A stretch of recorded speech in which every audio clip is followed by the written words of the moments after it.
अस्सलाम वालेकुम क्लास, कैसे हैं आप?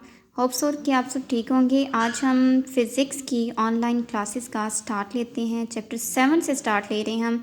चैप्टर 7 का आज हमारा फर्स्ट लेक्चर है। फर्स्ट लेक्चर में हम स्टडी करेंगे स्टेट्स ऑफ मैटर को। स्टेट्स ऑफ मैटर को स्टडी करने से पहले हम सबसे पहले स्टडी करते हैं कि मैटर क्या है। मैटर को स्टडी करके देन हम उसकी स्टेट्स की तरफ जाएंगे। उसके बाद हम उसके मॉडल को स्टडी करेंगे। देन हम उसकी स्टेट्स के formation, spacings and so on, उसके जितनी भी प्रॉपर्टीज़ हैं उनको स्टडी करेंगे। सबसे पहले देखते हैं कि मैटर क्या है। मैटर आप ऑलरेडी भी स्टडी करके आ चुके हो। पहले भी हम स्टडी करके आ चुके हैं कि मैटर जो है वो एक स्पेसिफिक वेट रखता है और एक स्पेस जो है उसको ऑक्यूपाई करता है, तो उसको हम कहते हैं कि वो मैटर है। मैटर जो है वो बेसिकली 3 स्टेट्स में एग्जिस्ट करता है। ये हम ऑलरेडी स्टडी करके आ चुके हैं। इस दफ़ा हम 9th की बुक के अंदर 4th स्टेट भी स्टडी करेंगे। 3 स्टेट्स कौन कौन सी हम स्टडी करके आ चुके हैं। फर्स्ट स्टेट है सॉलिड, सेकंड है लिक्विड, थर्ड है गैस। इन तीनों स्टेट्स का कम्बिनेशन या फिर ये कह लें कि गैसियस स्टेट की आयोनिक फॉर्म प्लाज्मा कहलाती है। फोर्थ स्टेट जो हम पहले कभी भी स्टडी नहीं की हमने, अब हम स्टडी करेंगे। प्लाज्मा बेसिकली क्या है, फोर्थ स्टेट ऑफ मैटर है, लेकिन किस फॉर्म में, आयोनिक स्टेट्स की फॉर्म में। गैस को जब हम आयंस में ट्रांसफ़र कर लेते हैं तो उसे हम कहते हैं कि वो प्लाज्मा फॉर्म है। आयंस में ट्रांसफ़र कैसे होती है कोई भी ऑब्जेक्ट, जैसे यहाँ पे देखिए HCl आपको लिखा हुआ नज़र आ रहा है, हाइड्रोक्लोरिक एसिड जिसे हम बोलते हैं। इसमें H की वैलेंसी +1 होती है, Cl की वैलेंसी -1 होती है। अगर हम इनको सेपरेट कर दें, स्प्लिट अप कर दें, H पॉजिटिव को सेपरेट कर दिया, Cl नेगेटिव को सेपरेट कर दिया, तो ये बेसिकली आयंस की फॉर्मेशन हो गई है। सेपरेट करने के लिए हम इलेक्ट्रोलाइट्स का यूज़ करते हैं, इलेक्ट्रोड्स का यूज़ करते हैं, जो पॉजिटिव को अपनी तरफ अट्रैक्ट कर देता है, नेगेटिव को रिपेल करके सेकंड इलेक्ट्रोड की तरफ ट्रांसफ़र कर देता है। तो इस तरह से ये जो है आयनाइज हो जाते हैं, स्प्लिट अप हो जाते हैं, टूट जाता है ये एक मॉलिक्यूल और उसमें से ये आयंस जो हैं वो सेपरेट हो जाते हैं। प्लाज्मा जो है वो बेसिकली इस तरह के कुछ आयंस की फॉर्म में एक्सिस्ट करता है। इसके बाद हम काइनेटिक मॉलिक्यूलर मॉडल की बात करते हैं। काइनेटिक मॉलिक्यूलर मॉडल जो है वो बेसिकली मैटर से लिया गया है, मैटर से रिलेटेड लिया गया है। इसमें सबसे पहला और बेसिक पॉइंट जो उन्होंने बताया है कि मैटर बेसिकली स्मॉलेस्ट पार्टिकल से बना होता है, बहुत से छोटे छोटे पार्टिकल से बना होता है, और उन पार्टिकल्स को हम क्या कहते हैं, मॉलिक्यूल्स। स्मॉलेस्ट पार्टिकल से एक मैटर की फॉर्मेशन हुई होती है और उस स्मॉलेस्ट पार्टिकल को हम क्या बोलते हैं, मॉलिक्यूल्स। इसके बाद सेकंड पॉइंट उन्होंने शो किया है कि ये जो मॉलिक्यूल्स जो कि मैटर को फॉर्म्ड करते हैं, ये कंटिन्यूस मोशन में होते हैं, हमेशा मूव करते रहते हैं।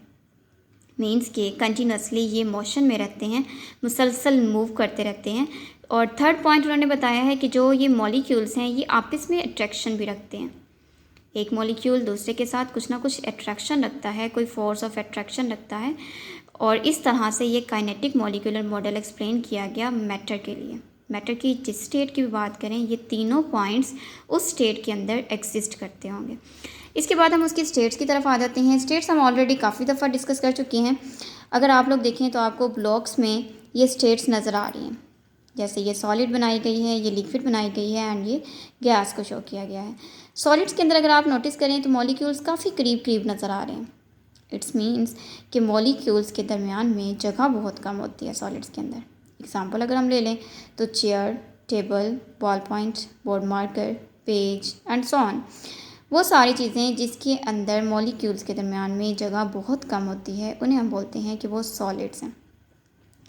अगर हम लिक्विड्स की बात करें तो लिक्विड्स में मॉलिक्यूल्स के दरमियान में स्पेस ज़्यादा हो जाती है, सॉलिड्स की निस्बत ज़्यादा हो जाती है, गैसेस की निस्बत कम होती है। मॉलिक्यूल्स के दरमियान में स्पेस ज़्यादा होती है, और इसके एग्जांपल्स में अगर हम देखें तो इसमें आ जाता है water, milk, liquid and cold drinks, इस तरह की सारी चीज़ें। गैस की बात करें तो गैस में देखिए मॉलिक्यूल्स के दरमियान में सेपरेशन और ज़्यादा हो गई है, डिस्टेंस और ज़्यादा हो गया। तो इस तरह के स्ट्रक्चर रखने वाले जो मैटर्स होते हैं उनको हम क्या बोलते हैं कि ये गैस है। और गैस के एग्जांपल्स अगर हम देखें तो हमारे पास है hydrogen, oxygen, carbon dioxide, carbon monoxide, ये सारे जो हैं ये हमारे पास गैसेस हैं। लास्ट में मैं आपको एक डायरी असाइन करना चाह रही हूँ। उस डायरी में बेसिकली इस लेक्चर का एक पूरा ओवरव्यू आप देंगे, एक पूरी समरी आप एक्सप्लेन करेंगे। उस डायरी में आपको करना क्या होगा, यहाँ आपके पास कुछ पॉइंट्स लिखे हुए नज़र आ रहे हैं और उसके बाद मैंने कुछ टेबल्स भी ड्रॉ कर दिए हैं, सॉलिड्स, लिक्विड्स एंड गैस। आपने क्या करना है, फर्स्ट हेडिंग लेनी है। जैसे यहाँ फर्स्ट हेडिंग नज़र आ रही है फॉर्मेशन की। सबसे पहले आपने फॉर्मेशन राइट करनी है सॉलिड्स, लिक्विड्स एंड गैसेस की। तीनों स्टेट्स की फॉर्मेशन राइट करनी है कि तीनों स्टेट्स किस फॉर्म में होती हैं। साथ ही आपने उसकी तीन एग्जांपल्स भी राइट करनी है। सॉलिड्स की कौन सी एग्जांपल्स हैं, लिक्विड कौन से होते हैं, गैस कौन सी होती हैं।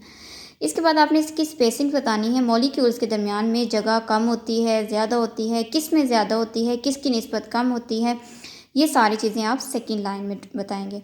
थर्ड पे आपने बताना है वॉल्यूम। क्या सॉलिड्स का स्पेसिफिक वॉल्यूम होता है या फिर लिक्विड्स का स्पेसिफिक वॉल्यूम होता है या नहीं होता, तो आपने इसके वॉल्यूम की बात करनी है। नेक्स्ट आपने बताना है शेप का। अगर हम देखें तो सॉलिड्स की शेप होती है एक स्पेसिफिक, जैसे चेयर है, टेबल है, उनकी एक स्पेसिफिक शेप है। लिक्विड्स का देखें तो लिक्विड को, पानी को हम जिस बर्तन में डालेंगे वो उसी कंटेनर की, उसी बर्तन की शक्ल ले लेता होता है। इट्स मीन्स कि लिक्विड्स की स्पेसिफिक शेप नहीं होती, same as it is gases की भी नहीं होती। इसके बाद अगर हम बात करें मोशन की, चूँकि इनके दरमियान में जगह बहुत कम नज़र आ रही है, तो इट्स मीन्स कि ये जस्ट यूँ वाइब्रेट ही कर सकते हैं, थोड़ा बहुत मूव कर सकते हैं। तो इसके अंदर मोशन किस तरह की होती है, वाइब्रेटरी मोशन। इसके अंदर मोशन किस तरह की होती है, एक्चुअल मूवमेंट ऑफ मॉलिक्यूल्स की वजह से। और यहाँ पर क्या होते हैं, रैंडम मोशन में होते हैं। बेसिकली दोनों में ही रैंडम मोशन होती है। अगर हम वाटर के एग्जांपल ले लें, वाटर को जब हम बॉईल करते हैं तो नीचे से बिल्कुल छोटे छोटे से बबल्स जो हैं वो बर्तन के बॉटम से ऊपर की तरफ आते हुए नज़र आते हैं। तो इट्स मीन्स कि हमारे पास लिक्विड के अंदर मॉलिक्यूल्स की एक्चुअल मूवमेंट होती है।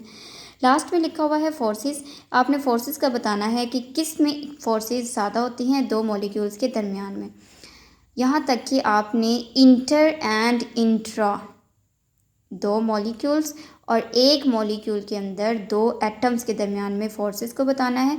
आपने ये एक पूरा टेबल रेडी करना है। रेडी करने के बाद अपने रेलिवेंट फिज़िक्स टीचर को सेंड करना है। वो आपको चेक करके बताएंगे कि आइदर आप उन रिज़ल्ट्स तक पहुँचे हैं या नहीं। इस पूरे टॉपिक के अंदर आप बुक से भी हेल्प ले सकते हो। बुक में जो आपके पास पैरास लिखे हुए हैं, आपने वो कंप्लीट पैराग्राफ्स याद करने हैं, उसमें कुछ भी स्किप नहीं करना। साथ में जो डायग्राम्स ड्रॉ की गई हैं वो भी सारी डायग्राम्स करनी है। और आपने ये पॉइंट्स जो हैं ये आपने उन्हीं पैरास के अंदर से लेने हैं। अगर आपको वहाँ से नहीं मिलते तो आपने प्रीवियस किसी भी बुक में से जिसमें आपको सॉलिड, लिक्विड, गैस की बात की गई है, आप वहाँ से इन पॉइंट्स को क्लैरिफाई करके यहाँ टेबल ड्रॉ करके अपने टीचर को ट्रांसफ़र करेंगे। ओके, अल्लाह हाफिज़।